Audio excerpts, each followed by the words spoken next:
అబ్దుల్ కలాం మరియు ద్రౌపది ముర్ము ఇక్కడ కూర్చున్నారనేసి నేను ఎంతో గర్వంగా చెప్పుకోగలను. మరి వారు ఎన్నో పుస్తకాలు రచించారు. Wings of fire, ignited minds అనేవి. మీరందరూ ఖచ్చితంగా చదవాలి ఆ పుస్తకాలు. కొన్ని పుస్తకాలు ఇక్కడ మీకు అందజేస్తున్నాం కూడా. ఎవరైతే ఉత్తీర్ణులు అయినారో అది ఖచ్చితంగా చదివి అర్థం చేసుకొని మీ జీవితాల్లో కూడా దాన్ని మీరు భాగస్వామ్యంగా చేసుకోవాలనేసి నేను కోరుతున్నాను. మరి గౌరవ అబ్దుల్ కలాం గారు వారు ఒక మాట అన్నారు, పిల్లలు dream dream dream dreams become thoughts and thoughts become action అని. డ్రీమ్ డ్రీమ్ డ్రీమ్ అంటే కళలు కనండి. కళలు కనటం అనేది తప్పు కాదు.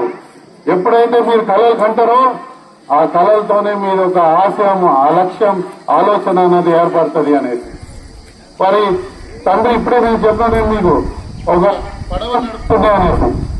ఆ నావ నడిపేటప్పుడు సముద్ర ఒడ్డులో గాల్లో అటు ఆ పిట్టలు ఎగురుతూ ఉంటుంటే ఆ పిట్టలు చూసి ఆయన మీ వయసులో ఉన్నప్పుడు ఈ పిట్టలు ఏ విధంగా ఎగురుతున్నాయి, అవి ఏవైతే ఎగురుతున్నాయో మనిషి కూడా ఆ విధంగా ఎందుకు ఎగరకూడదు అనేది ఒక ఆలోచనతో ప్రేరేపించబడుతుంది. వారు ఈరోజు ఏరోనాటికల్ ఇంజనీరింగ్ లో, సైన్స్ లో అంత పరిజ్ఞానాన్ని వారు సాధించగలిగినారు.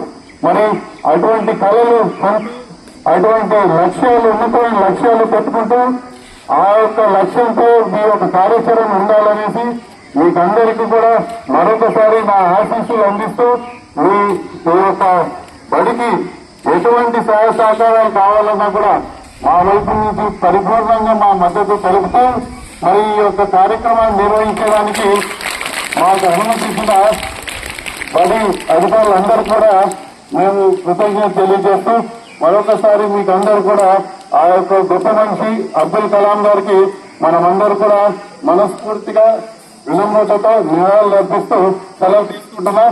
జై హింద్.